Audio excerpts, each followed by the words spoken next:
Last month, I got to host a group from Augusta, taking an Alaskan tour with our holiday vacations. So whether you're thinking about a winter getaway or next summer's big trip, now's the time to put plans in place to make the most of your time away. Again, joined by certified financial planner Will Rogers to talk about how to plan for the costs of a big trip. Will, this is something that a lot of people think about, but they may not enact upon. No, and getting ahead of it where you can line up the money with the experience you want to have.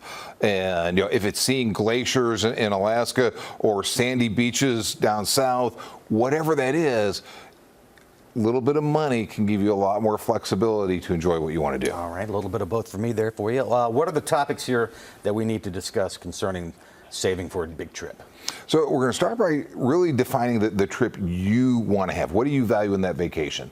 With that in mind, you then create a travel budget, determine your timeline, and then focusing on that savings so you can have that money for the trip you want to take. All right. So value in a vacation here. These are the big priorities that are for you and your family. What priorities should people be thinking about? You should appropriately be very self-serving and look in the mirror and what do you want? Do you want more comfort? Do you want it to just pound it out and have a lot of events and sightseeing? Rushed or taking your time. Think about, this is your vacation. It should not be work. So as you're going, you want to figure out what's going to be good and align your priorities then with the spending. Don't spend money on something that you're going to be frustrated with when you're done. And also make sure that it's in line with everybody on that vacation at the same time too, right? Yes. If you're wanting to go hike the trail and everybody else is, no, we want to sit here and enjoy umbrella drinks, be in tune with your crowd. Then we compromise. We enjoy the umbrella drinks. While hiking the trail. Okay, while hiking your trail. Let's talk about budget here. What are the keys to making sure that you've got a working travel budget? As you're looking at what's there, you want to think of all the factors that are going to be in it. So you got your accommodations, the transportation to get there, dining and food costs, and then the different excursions. When you're looking at pulling all those together, you also have travel insurance, the tips that you would leave, the gratuities, right. Taking care of Baxter when we're gone, yeah, exactly. House sitters.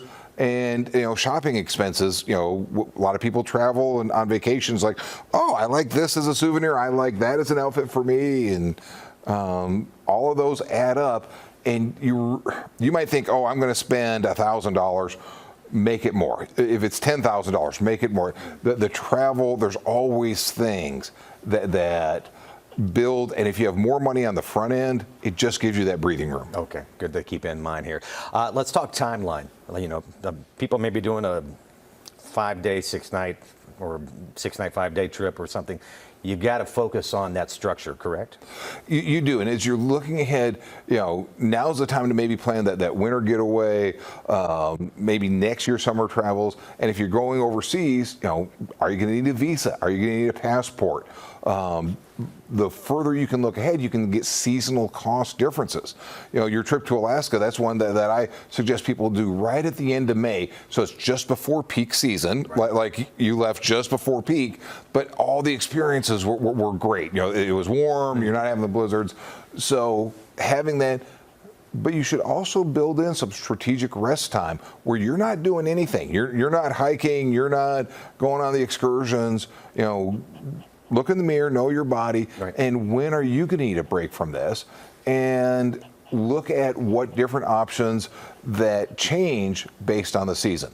I mentioned Alaska, end of May is good. If you're out there in June and July, that's peak season. You're going to be paying peak dollars. Okay. Here's the biggest question. How are you going to save for this when you have all these other things that you have to pay?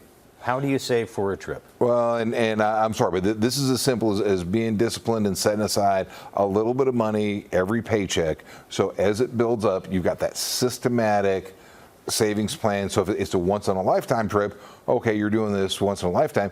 But if you're going to travel every year or every other year, it needs to be part of your monthly budget. So that travel account is just building up regularly. Now, one thing that might help with that is earmarking any bonus that you get from work or Christmas money or birthday gifts. Just slot that straight towards the travel fund. The key is to save for life big moments, because what you don't want is to come back and have it all on the credit cards, and it ruins this great time that you had where it's like, oh man, I'm still paying on that trip to wherever. Why'd you go? Right. So if you can't save for it, I'm sorry, if you can't save for it, I don't think you should go. Well, that's good points to keep in mind. Being very parental advice here for saving for the cost. of a Travel big agents trip. everywhere are cringing. What did he say? No, put it on the credit card. Save for it, folks. Save for it. All right, great points to keep in mind. Will, always great to see you. And yes, we will make sure that Baxter is taken care of the next trip. Yes. You ready to go for a ride?